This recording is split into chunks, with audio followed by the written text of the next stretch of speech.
मुझे 4 पंक्ति याद आ रही है कि फिर से वही कहानी जाएगी, फिर से कहानी जाएगी। ठाकुर साहब स्पेशल आपके लिए, फिर से वही कहानी जाग जाएगी, रुधिर में फिर से नई रवानी जाग जाएगी, और गलती से भी यदि कोई भारती के लाश से खेले, कलम में फिर से शिवाजी की भवानी जाग जाएगी, तो कलम में फिर से शिवाजी की भवानी जाग जाएगी। गणतंत्र दिन की हार्दिक शुभकामनाएं। सर्वप्रथम मां भारती को नमन।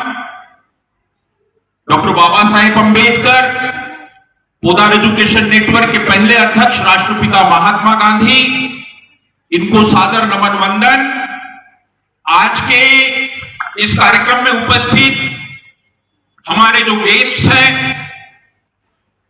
उसमें जो आर्मी को, जो जवानों को रिप्रेजेंट कर रहे हैं, मिस्टर धर्म सिंह ठाकुर सर, उसके साथ साथ Gavyashri doctor Gajendra Nirmal ji, doctor Jyotsna Suryavanshi ji, doctor Prachi Kadu ma'am, vice principal Mrs Archana Deshpande ma'am, Aparna Shedke ma'am, सारे coordinators, admin department, senior admin manager mister Bhushan Pathe sir, assistant admin officer miss Pragyadar ji, सारा स्टाफ, और जो कल देश का भविष्य है, जिनके लिए विद्यालय है और जिनके कारण हमारी आन बान शान है, ऐसे प्यारे विद्यार्थी जो यहां पर बैठे हैं, उन सबको गणतंत्र दिन की हार्दिक शुभकामनाएं देते हुए कुछ बात करेंगे, कुछ चर्चा करेंगे। गणतंत्र दिन हमें संविधान की याद दिलाता है।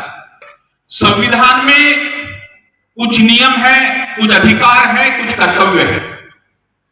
हम अधिकारों की बात करते हैं, लेकिन हमें हमारे कर्तव्यों की तरफ भी ध्यान रखना चाहिए।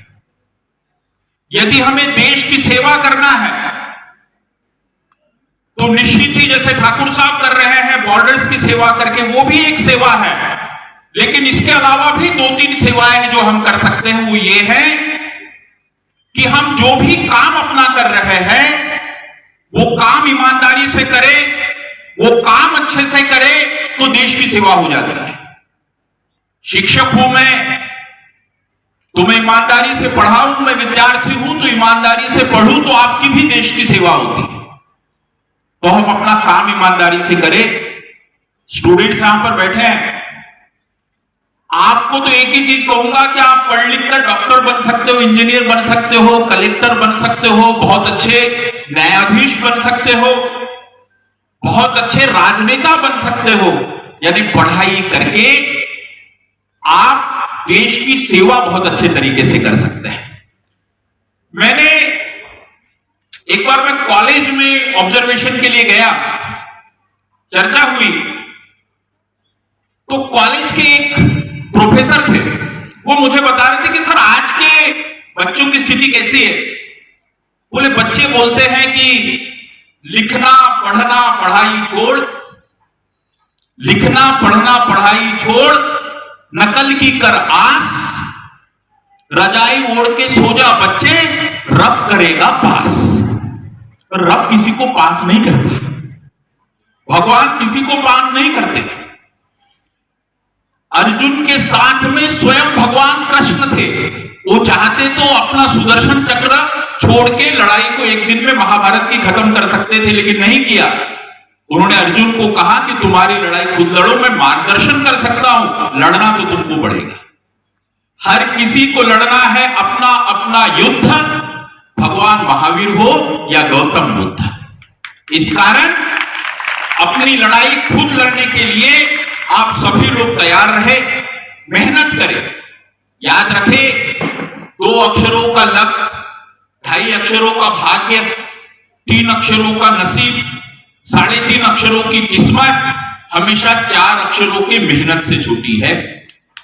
मुसीबत में भी शरीफों की शराफत कम नहीं होती, मुसीबत में भी शरीफों की शराफत कम नहीं होती। करो सोने के 100 टुकड़े, तो भी कीमत कम नहीं होती, और पकाई जाती है रोटी जो मेहनत की कमाई से। बासी भी हो जाए तो उसकी लज्जत कम नहीं होती, बासी भी हो जाए तो उसकी लज्जत कम नहीं होती। हम हमेशा मेहनत पर भरोसा रखें। हमने विज्ञान की बात की, मैम कभी कभी ऐसा होता है, अभी 3 दिनों पहले विज्ञान प्रदर्शनी थी, हम लोग जज वहां पर गए, तो जिन बच्चों ने प्रोजेक्ट्स लगाए थे उन बच्चों से हमने पूछा कि आप क्या बनना चाहते हो। एक ने कहा डॉक्टर, आजकल बच्चे नरेंद्र मोदी भी बोलते हैं। एक ने कहा इंजीनियर, किसी ने और अच्छा बोला कि मैं पायलट बनना चाहता हूं।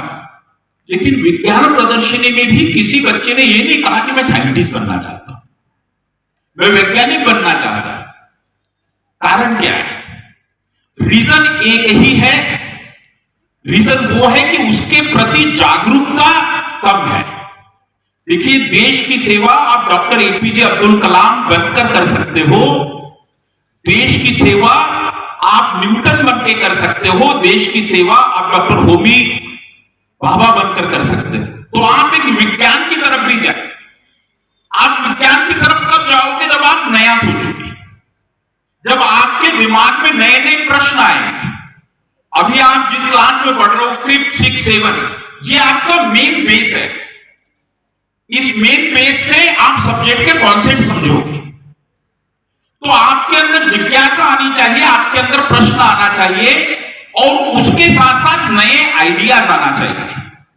उसके साथ साथ नए आइडियाज आना चाहिए, क्योंकि जब नए आइडियाज आते हैं तो आप कुछ खोज करना जानते हो। नए आइडियाज कैसे होते हैं, मैं आपको कुछ बाहर के कुछ आके उदाहरण बताता हूं। बेटा कुछ इंपॉर्टेंट बात हो तो आप बोल दो आके यहां पर। तो कैसे कैसे होते मैं वो चीज आपको बताता हूं। 1970 में जो नेस्ले कंपनी है, वो नेस्ले कंपनी 1970 में जापान में गई। नेस्ले क्या बनाता है? कॉफी बनाता है, और उन्होंने अपना वहां पर कॉफी का व्यवसाय शुरू किया। लेकिन उनको बहुत नुकसान हुआ, कॉफी किसी ने खरीदी नहीं। तो उन्होंने सोचा कि ऐसा क्या है जो है जापान में लोग कॉफी नहीं खरीद रहे। तो उन्होंने जो लोग साइकोलॉजी समझते हैं उन लोगों को बुलाया, कुछ फिलोसोफर्स को बुलाया, कुछ डॉक्टर्स को बुलाया, इसके साथ साथ कुछ टीचर्स को बुलाया, और चर्चा हुई। उस चर्चा का कारण था कि भाई जापान में नेस्कैफे आई है, लेकिन कॉफी कोई क्यों नहीं खरीद रहा है। उन सबके विचार मंथन से एक बात निकली। बात ये निकली कि जो भी टेस्ट होता है, जो भी स्वाद होता है, जो टेस्ट होता है, वो टेस्ट पहले 8 सालों में क्रिएट हो जाता है। पहले 8 साल तक जो बच्चे हैं उनको जो टेस्ट अच्छा लगता है, वो टेस्ट आगे चल के बढ़ता है, यानी वो रुचि 8 साल तक क्रिएट हो जाती है। और जापान के लोगों का टेस्ट कॉफी का नहीं है, चाय का है, टी का है। तो नेस्कैफे वालों ने क्या किया? नेस्कैफे वालों ने किया, एक कैंडी निकाली जिसको बोलते थे कोपिको, कि वो पीआईसी कोपिको। वो कैंडी निकाली, चॉकलेट निकाली जो कॉफी के स्वाद की थी, और सारे स्कूलों में 8 साल तक के जो बच्चे हैं, 3rd स्टैंडर्ड तक के जो बच्चे हैं, नर्सरी से 3rd तक, उनको सबको फ्री में बांटी, सारे जापान में बांटी। उसका नतीजा ये निकला कि उनका टेस्ट क्रिएट हुआ, और जापान में अब 1.5 लाख करोड़ की कॉफी बिकती है। कारण क्या था? कारण ये था कि उन्होंने खोज की, उन्होंने सोचा और एक नया आइडिया निकाला। आप लोगों ने रॉल्स रॉयस करके कार होती देखिए, महंगी कार होती है, वो कार की प्रदर्शनी आपने कहीं पर नहीं देखी। बहुत सारे कारों की प्रदर्शनी होती है, लेकिन रॉयल्स जो होती है उसकी प्रदर्शनी नहीं लगती है। वो क्या कहते हैं? वो कहते हैं कि we are not ordinary car, हम ऑर्डिनरी कार नहीं है। फिर वो करते क्या? कार तो बेच रहे हैं सभी। वो अपने गाड़ी की प्रदर्शनी वहां लगाते हैं जहां पर हेलीकॉप्टर, एयरक्राफ्ट इनकी प्रदर्शनी लगी होती है। अब कोई भी अंदर जाएगा, हेलीकॉप्टर, एयरक्राफ्ट, इनकी जो प्राइस होती है वो 150-200 करोड़ की होती है। वो देखने के बाद जब वो बाहर आता है और उसको 5 करोड़ की रॉल्स रॉयल्स दिखाई देती है, तो उसको बहुत सस्ती लगती है और उस कार को खरीद लेता है। ये आइडियाज, ये नई सोच जब आपके अंदर आएगी तो अपन आगे बढ़ सकते हैं। मैकडोनल्ड्स का नाम सुना? मैकडोनल्ड्स क्या मिलता है मैकडोनल्ड्स में? बर्गर मिलते हैं, फ्रेंच फ्राइज मिलते हैं। तो मैकडोनल्ड जिस समय इंडिया में आया उस समय मैकडोनल्ड्स की शॉप में जाने के लिए भी लोग डरते थे, क्योंकि वो इतनी महंगी शॉप बनाते थे, इतना इंटीरियर डेकोरेट होता था, तो अंदर जाने में लोग डरते थे कि कहीं उसके बिना पैसे लग जाए। तो मैकडोनल्ड्स वालों ने सोचा उनके थिंक टैंकर्स को बुलाया, तो यहां तो कोई लोग आएंगे, क्या किया जाए? तो उनके थिंक टैंकर ने बोला एक काम करो, आप 7 रुपीज की एक आइसक्रीम बनाओ, आइसक्रीम 7 रुपए में बेचो। अब लोगों को लगा एक ठेले वाला भी आइसक्रीम बेचता है, वो 10 से 15 रुपए की मिलती है, ये इतना बड़ा शोरूम है इनका, इतनी बड़ी शॉप है, उसमें केवल 7 रुपए की आइसक्रीम मिल रही है। तो अंदर गए, फिर उन्होंने आइसक्रीम भी खाई, फिर बर्गर भी खाया, और फिर फ्रेंच फ्राइज भी खाया, और फिर सब शुरू हो गए। तो कहने का मेरा एक ही मतलब है कि आपको हर परिस्थिति में नया सोचने की आदत क्रिएट करना चाहिए। जब आप वो नए सोच की आदत क्रिएट करोगे तब आप आगे बढ़ेंगे। दूसरा एक और चीज याद रखो बेटा, रखना नहीं है, याद करना है। आगे चल के आपको बहुत सारी कॉम्पिटिटिव एग्जाम्स देना है, IIT JEE NEET CLAT CPT SAT IAS IPS NPSC UPSC सारी परीक्षाएं देना है। उन परीक्षाओं में रटने वाले आगे नहीं बढ़ते, समझने वाले आगे बढ़ते। और रटने वाले होते हैं तो उनकी हालत कैसे खराब होती है, एक छोटा सा किस्सा बताता हूं। दो दोस्त थे, सोनू और मोनू। सोनू और मोनू 5th क्लास से और रटी रहते, समझते नहीं थे, नंबर भी अच्छे आते थे। सिलेबस 5th स्टैंडर्ड का इतना, 6th का इतना, रटते हैं, एग्जाम आएंगे रट के लिखा, अच्छे नंबर आए 95% के ऊपर, इसके ऊपर, समझते नहीं थे। दोनों बड़े हुए, ग्रेजुएशन हुआ, पोस्ट ग्रेजुएशन हुआ, अब उनको नौकरी के लिए इंटरव्यू आया। नौकरी के इंटरव्यू आया तो सोनू मोनू दोनों गए। अब सबसे पहले इंटरव्यू के सोनू को बुलाया, तो मोनू ने सोनू को कहा कि देखो तुमको जो भी प्रश्न पूछेंगे ना, आते ही उसके उत्तर मुझे जल्दी बता देना, मैं रट लूंगा और फिर बता दूंगा वैसा का वैसा, दोनों में डील हो। सोनू को अंदर बुलाया, पहला प्रश्न पूछा, अपना देश आजाद कब हुआ? कब हुआ ना? 15 अगस्त 1947 को देश आजाद हुआ, सोनू ने कहा। दूसरा प्रश्न, अपने देश के पहले प्रधानमंत्री कौन थे? पंडित जवाहरलाल नेहरू, उसने जवाब दिया। तीसरा प्रश्न कि 1947 में हम आजाद हो गए और इतने साल हो गए हैं, फिर भी हम डेवलपिंग कंट्री है, डेवलप नहीं है, विकासशील है, विकसित नहीं है, इसका कारण क्या है? हम विकासशील है, विकसित नहीं है, इसका कारण क्या है? तो सोनू ने कहा कि इस पर तो भी रिसर्च चल रही है, still research is going on. अब वो बाहर निकला, मोनू ने कहा जवाब बता पहले। उसने कहा 15 अगस्त 1947 Pandit Jawaharlal Nehru, the research is still going on. इसने याद कर लिया 15 मिनट बैठ के, 15 अगस्त 1947 पंडित जवाहरलाल नेहरू और research is still going on. अंदर गया, उसको पहला प्रश्न पूछा, आपका जन्म कब हुआ? बोलता है 15 अगस्त 1947। बोले आपके पिताजी का नाम क्या है? बोलता है पंडित जवाहरलाल नेहरू। तो उन्होंने पूछा, इंटरव्यू में पूछा, आप पागल हो क्या? बोले that still research is going on. तो केवल रटने से कुछ नहीं होना है, आपको वो चीज समझने की जरूरत है। तो यदि एक अच्छा इंटेलेक्चुअल पर्सन बनना है बेटा, तो आप पढ़ने की तरफ ध्यान दो। दूसरा, टीचर्स बैठे हैं, एक थोड़ी स्पिरिचुअल बात करता हूं, अपने गेस्ट यहां पर बैठे हैं। देखिए, किसी भी देश को आगे ले जाने के लिए, निर्मल साहब, किसी भी देश को आगे ले जाने के लिए 2 धाराओं की जरूरत है। एक तो है आधुनिकता और दूसरी है आध्यात्मिकता, यानी मॉडर्निटी और स्पिरिचुअलिटी। ये 2 पहिए हैं जिसमें देश आगे बढ़ता है, मॉडर्निटी एंड स्पिरिचुअलिटी, आध्यात्मिकता और आधुनिकता। अब ये कैसे साथ में चले? तो एक बहुत अच्छी कहानी है, एक बहुत अच्छा सिद्धांत है जिसको बोलते हैं अंधा पंगु सिद्धांत। अंधा पंगु सिद्धांत, अंधा यानी अंधा जिसको दिखता नहीं, और पंगु यानी लंगड़ा जो चल नहीं सकता। अब एक अंधा था, एक लंगड़ा था, उनको रोड क्रॉस करना था। एक अंधा है, एक लंगड़ा है, उनको रोड क्रॉस करना है। कैसे रोड क्रॉस करेंगे? अंधा देख नहीं सकता, लंगड़ा चल नहीं सकता, क्या करें? तो उन्होंने दिमाग लगाया। उन्होंने क्या किया? अंधे ने लंगड़े को अपने कंधे पर बिठा दिया। क्यों? क्योंकि अंधे व्यक्ति के पास दृष्टि है, विजन है। अंधे व्यक्ति के पास दृष्टि है, नहीं सॉरी, अंधे व्यक्ति के पास पैर है चलने के, और लंगड़े व्यक्ति के पास क्या है? दृष्टि है। उन्होंने दोनों ने वैसा किया।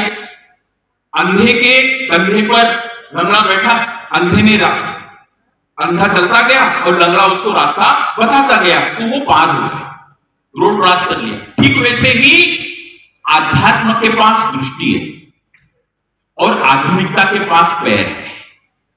आध्यात्म के पास दृष्टि है और आधुनिकता के पास पैर है। जब ये दोनों एक दूसरे के साथ में चलेंगे, जब दोनों एक दूसरे की मदद करेंगे, तो ही हम आगे जा सकते हैं, तो ही परिवार आगे जा सकता है, तो ही समाज आगे जा सकता है। तो हमको आध्यात्म की दृष्टि लेना है और आधुनिकता की गति लेना है। जब ये दोनों चीजें हम अपनाएंगे तो हम आगे बढ़ेंगे, तो हम तरक्की करेंगे। एक और चीज, जब भी स्वतंत्रता दिन आता है, जब भी गणतंत्र दिन आता है, हम भाईचारे की बड़ी बड़ी बातें करते हैं। भाईचारा केवल इसी दिन बोलने वाली बात नहीं है। बंधुत्व, भाईचारा, ये हमारा स्वभाव होना चाहिए। आज सैनिक, ठाकुर साहब बैठे हैं, सैनिक अपने परिवार को छोड़कर सीमाओं की रक्षा कर रहे हैं। किसके लिए? अपने लिए। और यदि अपन ही आपस में लड़ाई करेंगे तो उनका वो बलिदान तो व्यर्थ चला जाएगा। तो भाईचारा एक स्वभाव होना चाहिए, एक दूसरे की मदद करना एक स्वभाव होना चाहिए। और ये स्वभाव, ये आदत, जब हम एक दूसरे की मदद करते हैं, ये हमेशा काम आता है, ये हमेशा काम आता है। अभी ताजा ताजा उदाहरण है, यूक्रेन पर किसने हमला किया? रूस ने। यूक्रेन पर रूस ने हमला किया और अपने यहां के लगभग 28,000 विद्यार्थी, 28,000 विद्यार्थी उस समय यूक्रेन में फंस गए थे। यूक्रेन पर रूस ने हमला किया, तगड़ा हमला, और अपने देश के 28,000 विद्यार्थी यूक्रेन में फंस गए थे। उस समय आपने समाचार में सुना होगा कि उन सारे विद्यार्थियों को बाहर निकाला गया। कौन से रास्ते से? पोलैंड के रास्ते से। विद्यार्थी पोलैंड में आए और पोलैंड से फिर उनको इंडिया भेजा गया। अब जब भी अपन एक देश से दूसरी जगह जाते हैं तो अपने को वीजा लगता है, पासपोर्ट लगता है, बहुत सारे कागजात लगते हैं। पर पोलैंड में तो ना वीजा देखा ना कोई कागजात देखे, अपनी मदद की और सारे विद्यार्थी यहां। हम लोगों ने सोचा कि ऐसा पोलैंड ने क्यों किया, ऐसा पोलैंड ने क्यों किया? तो उसके पीछे भी एक कहानी। 1939 में, 1939 में पोलैंड पर लगभग 1.5 लाख जर्मनी और रूस के सैनिकों ने आक्रमण किया। 1.5 लाख। और पोलैंड छोटा देश है, यह आक्रमण हुआ। अब छोटा देश है तो इनका बचना मुश्किल था। तो पोलैंड के कुछ लोगों ने क्या किया, वहां के 900 लोगों को, जिसमें 500 बच्चे थे और 400 महिलाएं थी, 500 बच्चे, 400 महिलाएं, इनको एक बड़े से नाव में बिठाया और वो नाव को समुद्र के मार्ग में छोड़ दिया और ये बोला कि भाई जो देश चाहे इनको अपना ले, इनकी मदद करे। और नहीं अपनाया तो ऐसे भी मर रहे हैं, ठीक है भाई, इनका जो होगा देखा जाएगा, मिल गई तो ठीक, नहीं तो कोई बात नहीं। अब वो 900 लोग, 500 बच्चे और 400 महिलाएं, उस बड़े जहाज को किसी भी देश ने स्वीकार नहीं किया। उस समय अपना देश आजाद नहीं था, 1939 की बात कर रहा। वो मुंबई में भी आए, उस समय ब्रिटिश थे, ब्रिटिश ने भी उनको नहीं लिया। लेकिन उस समय अलग अलग राज्य थे। तो जूनागढ़ जो था, वो जूनागढ़ के जो राजा थे उनका नाम था दिग्विजय सिंह। दिग्विजय सिंह कौन? आप रणजी ट्रॉफी का नाम सुना? रणजी ट्रॉफी।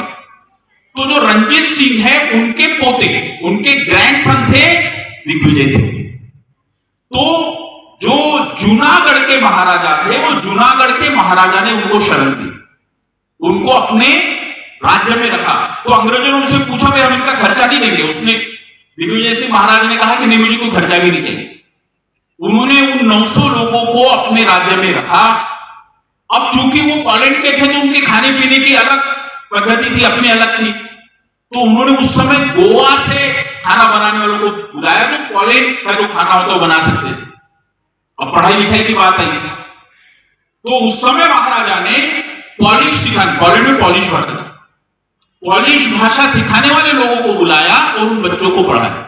अपने घर में 2 दिन मेहमान आ जाए तो अपन त्रस्त हो जाते, कब जाएगा ये भोग, बोलते हैं। उस महाराजा ने 6 साल तक उन 900 लोगों को शरण दी, उनको पढ़ाया लिखाया, आगे बढ़ाया। 6 साल बाद जब पोलैंड में स्थिति अच्छी हुई, वो बच्चे वहां से गए, उन बच्चों में से एक पोलैंड का प्रधानमंत्री बना था। तो पोलैंड उस उपकार को तब भी नहीं भूला, और पोलैंड ने क्या किया, जिस समय अपने को जरूरत पड़ी उन 28,000 विद्यार्थियों को भारत पहुंचाया। यही नहीं, पोलैंड में आज भी बहुत सारी जो योजनाएं होती है ना, जैसे यहां चलती है राजीव गांधी योजना, प्रधानमंत्री आयुष्मान योजना, ऐसे अलग अलग योजनाएं चलती है। पोलैंड में आज भी कोई योजना चलती है तो वो महाराजा के नाम से चलती है, और महाराजा के मृत्यु के बाद में पोलैंड ने उनके देश का जो सबसे बड़ा सम्मान था वो महाराजा दिग्विजय सिंह को दिया। तो कहने का मतलब क्या है कि आप अच्छा काम करो, किस पीढ़ी को अच्छा काम समझ में आ जाएगा अपन बोल नहीं सकते। इस कारण अच्छे काम करने की हम आदत अपने अंदर निर्मित कर सके। नुपुरों से भी नुपुरों का नाद सुंदर है, राम से भी राम का नाम सुंदर है। आप सुंदर हो सो सही, पर आपसे भी आपका काम सुंदर है, पर आपसे भी आपका काम सुंदर है। हम अच्छा काम करने की कोशिश करें। आज हम क्या बता रहे हैं, जवान, किसान, विज्ञान और संविधान, ये जो 4 मेन आधारभूत पाया स्तंभ है किसी भी देश को आगे बढ़ाने के लिए, यदि ये एक साथ आते हैं और हम इनका सम्मान करते हैं तो हमारा देश कभी भी पीछे नहीं हट सकता। इनके कारण ही हमारे अंदर एक पॉजिटिविटी आती है। We will have to change our thoughts also. हमें कुछ नया पॉजिटिव सोचना पड़ेगा। देखिए क्या होता है, जापान का नाम सुना है, वहां यदि कोई कहता है कि if everybody can do it, जापानी लोग कहते हैं I can do it too. If everybody can do it, I can do it too. If nobody can do it, I must do it, ऐसा जापानी कहता है। If everybody can do it, I must do it. If nobody can do it, I can do it. If everybody can do it, I must do it. ये जापानी बोलते हैं। अपने यहां थोड़ी चीजें अलग है। यदि यहां कोई कहेगा if everybody can do it, या स्टार्टिंग में if nobody can do it, तो हम कहते हैं then why should I do it? If nobody can do it, then why should I do it? And if everybody can do it, तो हम कहते हैं let them do it. ये चीजों को बदलना होगा, ये मानसिकता, ये सोच, और ये कोई बदल सकता है बेटा तो आप लोग बदल सकते हैं। आप कल का भविष्य। मैं फर्स्ट स्टैंडर्ड वाले बच्चे को भी पूरी कहानी सुनाता हूं, पूरी बात बोलता हूं, तो मुझे मालूम है वो समझता है। वो आगे चल के आगे कोई देश को बढ़ा सकता है, तो वो विद्यार्थी आगे बढ़ा सकता है। संविधान में कुछ नियम होते हैं। आज के दिन हमने अपने लिए भी कुछ नियम बनाने चाहिए, अपने लिए भी कुछ संविधान बनाना चाहिए कि मैं ये काम करूंगा और मैं ये काम नहीं करूंगा। करूंगा वो तो जाने दो, लेकिन क्या नहीं करूंगा वो नियम पहले बनाने चाहिए। विद्यार्थी हूं मैं किसी के साथ झगड़ा नहीं करूंगा और बैड वर्ड्स नहीं बोलूंगा, ये मैंने अपना संविधान बनाया, फॉलो इट। मैं टीचर हूं, मेरे लिए सब बच्चे एक जैसे हैं, ये अपने लिए बनाया ना, फॉलो इट। मैं अपने बच्चे की जितनी कदर करता हूं, मैं शिक्षक हूं, तो मैं दूसरे बच्चे की भी अपने बच्चे जैसी कदर करूंगा। नियम बना, उसको फॉलो करो। तो अपने लिए, खुद के लिए भी कुछ संविधान, कुछ नियम बनाने की अपने आप को जरूरत है। और वो संविधान और नियम यदि आज हम बनाएंगे तो मुझे लगता है कि ये दिन बनाने का हमारा औचित्य पूरा हो सकता है।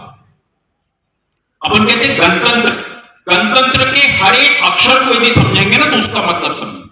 गणतंत्र में पहला अक्षर आता है ग यानी गतिमान रहो, गतिशील रहो, यानी चलते रहो।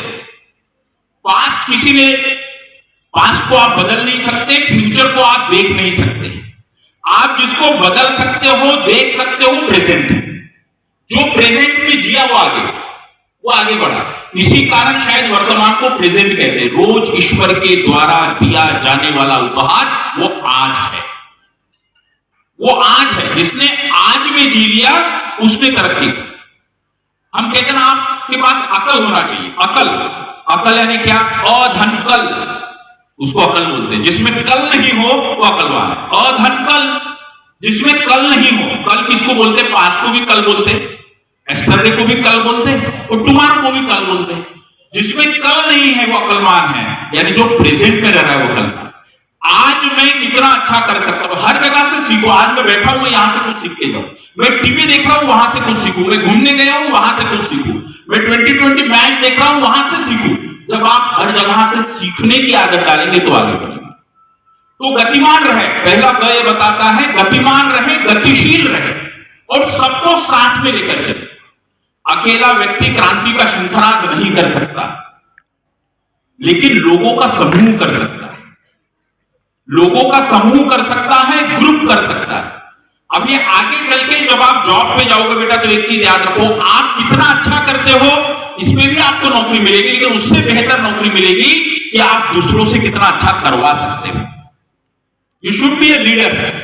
लीडर वो होता है जो टीम से काम कराना जानता है, और आप पढ़ लिख कर वही बनोगे जो टीम से काम करवाना जानता है।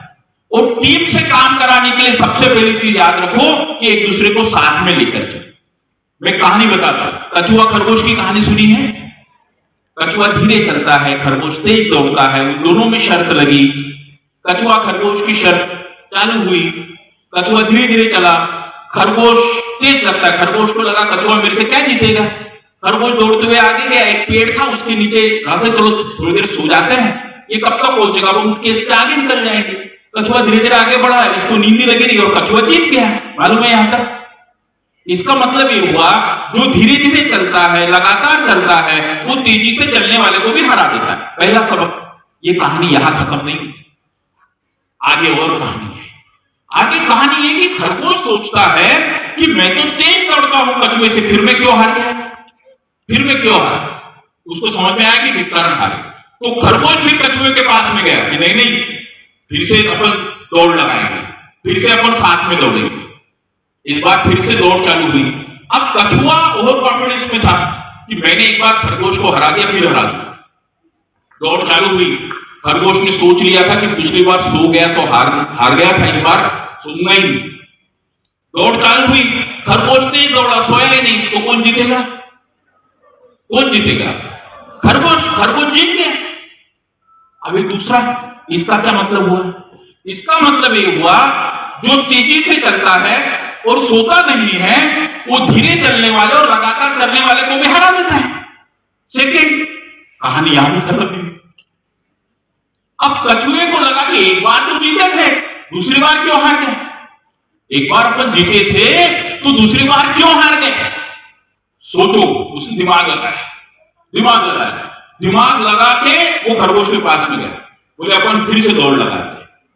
खरगोश तो अब आती और कॉन्फिडेंस में था, अरे मैं तो तेज दौड़ता हूं, मैं तो जीत जाऊंगा। ये बच्चे जो धूप में बैठे क्यों नहीं बुलाए, तो मैं तो इसको भी हरा दूंगा।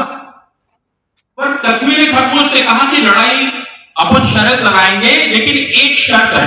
बोले क्या शर्त है? कछुए ने कहा कि अपन वहां दौड़ेंगे जो रूट मैंने बनाया है। अपन वहां दौड़ेंगे जो रूट मैंने बनाया है। खरगोश बहुत और कॉन्फिडेंस में था, वो कौन सा भी रूट बनाओ, मैं तेज दौड़ता हूं, मैं तो हराऊंगा तुम। ठीक है। अब जो कछुए ने रूट बनाया था उस पर दौड़ चालू हुई। कछुआ धीरे धीरे चल रहा है, खरगोश तो तेज दौड़ा। बहुत आगे गया, उसने देखा कि आगे तो नदी है। अब खरगोश कैसे आगे बढ़े? कछुआ धीरे से टम्मकू करते हुए पहुंचा, नदी थी, नदी में उतरा और स्विमिंग करते हुए आगे निकल गया। अब खरगोश हार गया। तीसरी कहानी, अब खरगोश हारा। इसका मतलब क्या? इसका मतलब यह है कि अपने पोटेंशियल्स को जानो और अपने पोटेंशियल्स के अनुसार रास्ता बनाओ, उस रास्ते पे चलो, जीत जाओगे। कछुए ने क्या किया? खुद के पोटेंशियल को जाना कि मैं कहां तेज चल सकता हूं और कहां खरगोश कम तेज चल सकता है, उसके रूट बनाए, तो वो जीत गया। अब कहानी यहां भी खत्म नहीं हुई, कहानी यहां भी खत्म नहीं हुई। अब खरगोश को लगा कि अपन हार कैसे गए, चलो फिर से अपन शर्त रखते हैं। वो कछुए के पास में गया कि फिर से शर्त रखते हैं। कछुए ने कहा लेकिन रूट वही रहेगा। खरगोश ने कहा हाँ, लेकिन अभी इतनी बार इन्होंने कंपटीशन कर लिया तो थोड़े थोड़े दोस्त बन गए थे। अब खरगोश दौड़ते हुए नदी के पास में गया, वो चुपचाप रुक गया। ठीक है। अब कछुआ धीरे धीरे धीरे धीरे आया, उसने देखा खरगोश खड़ा है, दोनों ने हाथ मिलाए। अब कछुए ने खरगोश को अपने पीठ पर रख लिया। कछुए ने खरगोश को अपने पीठ पे रखा, नदी पार की, दूसरी जगह गए, फिर दौड़ की। अब खरगोश ने कछुए को पीठ पे रखा और फिर दौड़ लगाई। इस बार दौड़ पे लास्ट लाइन पे दोनों पहुंचे, लेकिन दोनों एक साथ पहुंचे थे और दोनों जीत गए थे। जिस समय जरूरत थी कछुए ने खरगोश को अपने पीठ पे बिठाया, आगे जब जरूरत थी तो खरगोश ने कछुए को अपने पीठ पर बिठाया और वो जीत गए। अब वो दोनों में दोस्ती हो गई और वो जंगल के हर एक पशु से बोलते हैं शर्त लगा के देखो और हमेशा जीतते हैं। ये चौथी बात हुई। इसका अर्थ क्या है? इसका अर्थ ये है कि team work is always better than individual work. जो इंडिविजुअल परफॉर्मेंस होता है उस इंडिविजुअल परफॉर्मेंस से हमेशा अच्छा टीम परफॉर्मेंस रहता है। तो टीम परफॉर्मेंस में भरोसा रखो। मैं इंडिविजुअल कितना भी अच्छा काम कर सकता हूं, लेकिन मैं उतना चेंज नहीं ला सकता जितना टीम ला सकती है। इस कारण जो चौथी सीख है, individual performance is always smaller than team performance, या team performance is always better than individual performance. तो टीम परफॉर्मेंस पे हम ध्यान रखें। तो गणतंत्र में पहला यानी गतिशील रहे, सबको साथ में लेके चले, टीम वर्क पे ध्यान दें। अगला शब्द आता है न यानी नमोकार। नमोकार का मतलब है थोड़ा स्पिरिचुअल बने, थोड़ा आध्यात्मिक बने। आप जिसको भी मानते हो, ईश्वर, अल्लाह, यीशु, जिसको भी मानते हो, लेकिन अपन में थोड़ा स्पिरिचुअल, थोड़ा आध्यात्मिक होना चाहिए। ईश्वर के प्रति थोड़ी भावना होना चाहिए।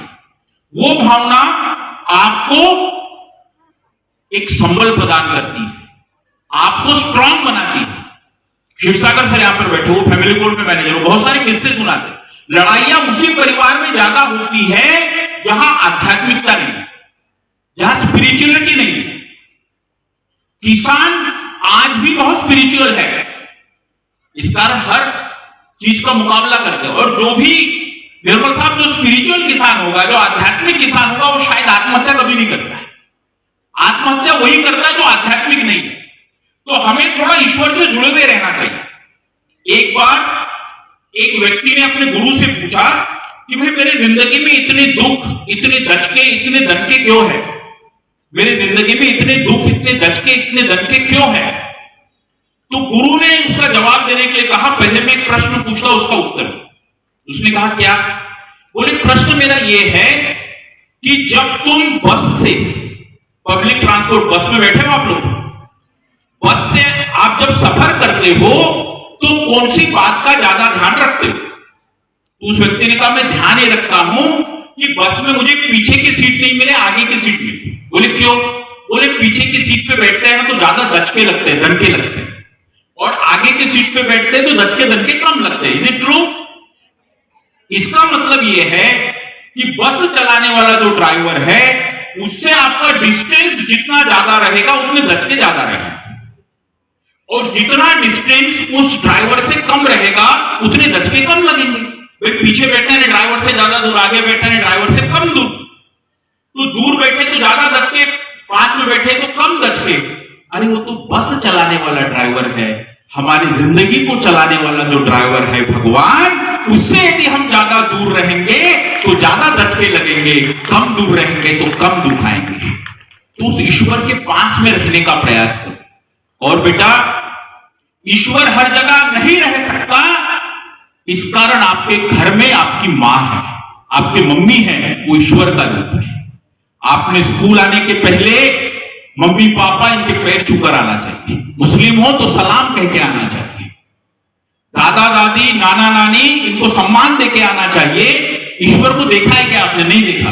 लेकिन ईश्वर दो रूपों में है, एक तो प्रकृति के रूप में, नेचर, प्रकृति, भगवान कहते हो ना, भ धन ग धन वाग व धन आधन, भूमि गगन वायु अग्नि नीत, ये पंच तत्वों से प्रकृति बनी है, वही भगवान है। तो भगवान दो रूपों में है, एक तो प्रकृति के रूप में और दूसरा मां बाप के रूप में। वो भगवान हर जगह नहीं रह सकता, इस कारण आपके घर में मां बाप है, इस कारण हर जगह पेड़ पौधे हैं, उनका सम्मान किया तो आप समझ लो कि आप भगवान के पास उसकी आराधना कर रहे हो, उसको प्रणाम कर रहे हो। तो न यानी नमोकार। तीसरा आता है तो, गणतंत्र में तो यानी तैयार रहे हमेशा। कोई भी काम बोलाना तो इनिशिएटिव लेना चाहिए। ये प्रोजेक्ट बनाना है, सबसे पहले रेडी, हाँ मैं बना। एनुअल फंक्शन है, कौन कौन भाग लेगा, सबसे पहले अपना हाथ उठना चाहिए, इनिशिएटिव है ना, सही बात है। इनिशिएटिव, जो इनिशिएटिव लेता है वो आगे बढ़ता है। इनिशिएटिव लेना सीखो। जो इनिशिएटिव लेगा उसको याद, जो पहला काम करता है उसको याद रखा। मुझे बताओ, चांद पर पहला कदम किसने रखा? चांद पर पहला कदम किसने रखा? तो दूसरा कदम किसने रखा? पहला कदम वाले का नाम याद है, दूसरे का याद नहीं है। Take initiative. जो पहली बार कोई काम करता है ना, उसी को याद रखा जाए। तो हमेशा इनिशिएटिव ले। और लास्ट में आता है त्र, गणतंत्र। त्र, कुछ लोग देखो, 4 प्रकार के लोग हैं, है ना? सुस्त, त्रस्त, व्यस्त और मस्त। तो पहला रहता है त्रस्त। वो हर समय त्रस्त रहता है, रास्ते से चल रहा है ना तो भी त्रस्त रहेगा। अरे वो आदमी केला खा रहा है, छिलका फेंका और मेरा पैर पड़ा और मैं गिर गया, तो घर में टीवी देख रहा है। अरे टीवी देख रहा हूं, ये वायर गिर गई और मेरे ऊपर ही गिर गई, तो गाड़ी चला रहा है, अरे सामने वाली गाड़ी ने मुझे ठोक दिया, तो हमेशा त्रस्त रहता है। अपने को ऐसा त्रस्त बनना है क्या? अपने को बनना है व्यस्त और मस्त। तो त्र बताता है त्रस्त नहीं रहे, व्यस्त और मस्त रहे। जब वो रहेंगे तब अपन आगे बढ़े। भाई लड़के होना, लड़के होना तो आपने हार्ड वर्कर होना चाहिए, वरना स्मार्ट तो फोन भी होता है। स्मार्ट तो फोन भी होता है, और फोन है ना, फोन तो आईफोन होना चाहिए, वरना S1, S2, S3 तो रेलवे स्लीपर के डिब्बे भी होते हैं। और लड़की होना भाई, लड़की होना तो इंटेलेक्चुअल होना चाहिए, वरना सूरत को गुजरात में भी है। और पेरेंट है ना, पेरेंट तो पेरेंटिंग आना चाहिए, वरना बच्चे तो पशु पक्षियों को भी बड़े हो जाते हैं। और टीचर होना, टीचर होगा तो मेंटोर होना चाहिए, वरना ज्ञानी तो गूगल भी है, और दोस्ती है ना, दोस्ती तो सच्ची होना चाहिए। दोस्ती है ना तो सच्ची होना चाहिए, वरना पक्की तो सड़क भी होती है।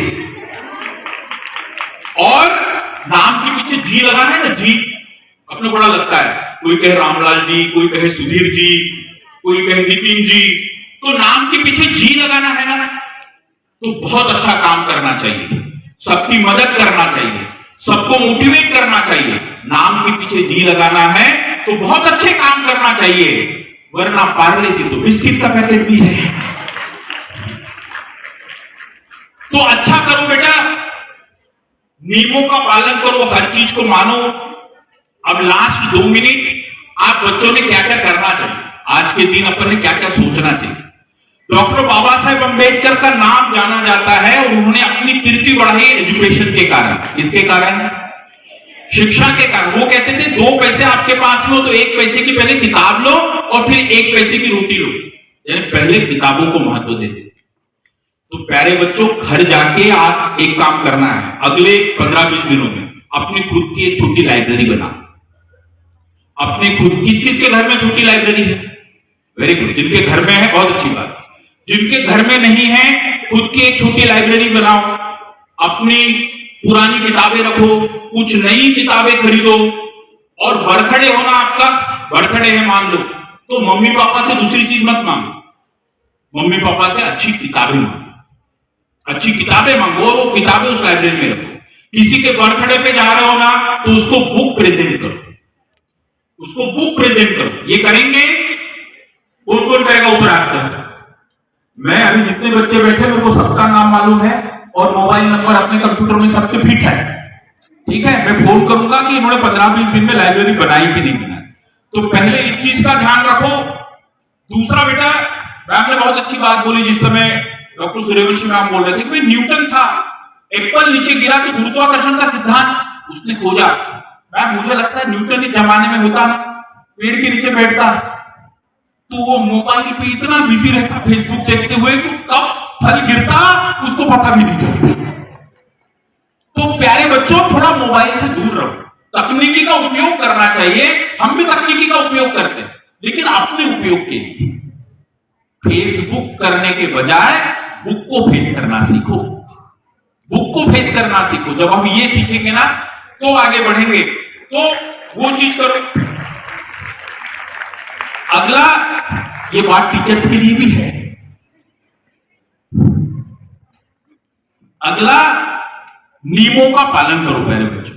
और नियमों का पालन देखो, छोटे बच्चों ने यदि माँ बाप को कोई बात बोली तो जल्दी सीख जाते हैं, वो जल्दी सीख जाते हैं, क्योंकि आप बोलते हो, आप उनके लिए सब कुछ हो, माँ बाप के लिए आप सब कुछ हो। याद रखो, मुझे क्यों गर्व होता है? मुझे इस कारण गर्व होता है कि माँ बाप ने आप नन्हे मुन्ने बच्चों का हाथ मेरे हाथ में दिया है, मैं उनके लिए कुछ अच्छा कर सकूं। और इससे बड़ा सम्मान और क्या हो सकता है? माँ बाप की सबसे बड़ी संपत्ति आप हो, वो हमारे पास हो, जिनका हम भविष्य बना रहे, तो हम कितने बड़े हैं। हमें अपने आप पे अभिमान करना चाहिए शिक्षकों को, और उस विश्वास को कायम रखना चाहिए जो पेरेंट्स ने हम पर किया है, जो पेरेंट्स ने हम पर किया, उस विश्वास को निश्चित रखना चाहिए। तो नियमों का पालन करें, उसके लिए आप अपने पेरेंट्स को बोल सकते हो। कभी गाड़ी चला रहे, फोर व्हीलर, मुझे मालूम है अधिकांश के पास फोर व्हीलर, गाड़ी चल रही है, ठीक है, ग्रीन लाइट लगे तो क्या करना चाहिए, है ना, और रेड लाइट लगे तो क्या करना चाहिए। तो ये पेरेंट को बताओ, रेड लाइट लगा है ना, गाड़ी रोक दो, ग्रीन लाइट है तो गाड़ी चलाए, जैसे रेड लाइट लगे वो यदि चलाए ना तो उनको बोलो गाड़ी रोकना। दूसरा है ना, गाड़ी चलाते समय मोबाइल मत हाथ में लो। आप गाड़ी में बैठे हो, मम्मी पापा गाड़ी चला रहे हैं, कोई भी मम्मी चला रहे हो, पापा चला रहे हो, मोबाइल उनका फोन आया कि जोर से झगड़ा करने का, क्या कि ना आपको मेरी जान की कीमत है कि नहीं, ये बोल रहा हूं, उनकी नहीं। आप ऐसा बोलोगे ना तो वो कभी मोबाइल उठाएंगे नहीं गाड़ी चलाते समय, ये चीज बोलो। तीसरा बेटा, उनको बोलो जो अपन यहां नहीं करते हैं, करना चाहिए, गाड़ी चलाते समय बेल्ट लगाना चाहिए, गाड़ी चलाते समय बेल्ट लगाना चाहिए। ये उनको बोलो बेल्ट नहीं लगाए तो बेल्ट लगाओ। जब कभी ऐसा बड़ा एक्सीडेंट, कभी कोई चीज होती है ना, तो बेल्ट यदि आप लगाते हो तो एयर बैग रहते हैं, वो एयर बैग निकलते हैं तो आप बच जाते हो। और यदि बेल्ट नहीं लगाया, ऐसे जोर से धक्का हो जाए, ठीक है, इस कारण एयर, वो जो बेल्ट होता है सीट बेल्ट, वो लगाने की बात करो। पानी बचाओ, हमने पानी बचाना चाहिए। नहाते समय शावर का यूज करने के बजाय बाल्टी में पानी लो। गाड़ी धोते समय मम्मी पापा को भी बोलो एकदम नली से धोने के बजाय बकेट में पानी लेके धो। इलेक्ट्रिसिटी को बचाओ, जब जरूरत नहीं हो घर के लाइट वगैरह बंद करो, ये चीजों का ध्यान रखो। और सबसे बड़ी बात बेटा, किसान है तो हम अन्न पा रहे हैं, और हमारी क्या आदत है, मम्मी ने 2 चपाती दी, अपन ने आधी खाई, एक खाई बच गई, अब मम्मी डांटेगी तो आधी अपन कहीं भी फेंक देते हैं। टिफिन बच्चे लाते हैं, मुझे बहुत सारे पेरेंट्स कभी भी फोन करते हैं, आप टिफिन लाते हो, आधा खा लिया, आधा रख दिया, घर गए फिर फेंक दिया। अरे एक दिन जरा खेत में जाकर सुबह से शाम धूप में पानी में काम करके देखो, कितने मेहनत से फसल उगती है, कितनी मेहनत से फसल उगती है, कितना पसीना बहाना पड़ता है तब फसल उगती है। तो अन्न में परमेश्वर है। यदि अन्न फेंका ना, इसका मतलब समझ लो कि अपन ने ईश्वर का अपमान किया, भगवान का अपमान किया। तो अन्न बचाओ, इस चीज का भी आप सभी लोग अच्छे तरीके से ध्यान रखो। और आज हम लोग जो मैसेज देना चाह रहे थे, जवान, किसान, विज्ञान और संविधान, ये चारों का सम्मान करो। जब हम चारों का सम्मान करेंगे तो देश आगे बढ़ेगा। डॉक्टर प्राची गौड़ मैडम ने बहुत अच्छी बात बोली, संविधान यदि नहीं होता, कुछ रूल्स रेगुलेशंस नहीं होते तो हम कोई काम ही नहीं कर पाते। हमें रूल्स रेगुलेशन के साथ में चलना है। और हमारे बीच आज जो मेहमान उपस्थित है, जो उसको रिप्रेजेंट कर रहे हैं, मैं चाहूंगा जोरदार ताली हो, ऊपर हाथ करके जोरदार ताली उनके सम्मान में बजना है। Very good. और मैं इस पावन मंच से सारे पोदार एजुकेशन नेटवर्क की ओर से हमारे जो चारों अतिथि है उनको साधुवाद देता हूं, उनको धन्यवाद देता हूं कि आज उनकी उपस्थिति ने विद्यार्थियों को और सभी को बहुत कुछ सिखाने का प्रयास किया। अब प्यारे बच्चों, मैं अपनी बात खत्म कर रहा हूं, लेकिन उसके पहले एक अपन ओथ लेंगे आज के दिन कि हमें क्या क्या करना चाहिए। मैं आप सभी से रिक्वेस्ट करूंगा, आप खड़े रहोगे, लेकिन बहुत देर से बैठे हो, रुको जरा, रुको, डायरेक्ट नहीं खड़े होना, तो पैर अपने इधर उधर हो जाते हैं, नस पे नस चढ़ जाती है। तो धीरे से खड़े रहो, रेस्ट हो, और फिर अपन एक ओथ लेते हैं, फिर आगे की बात करेंगे। आराम से खड़े रहो।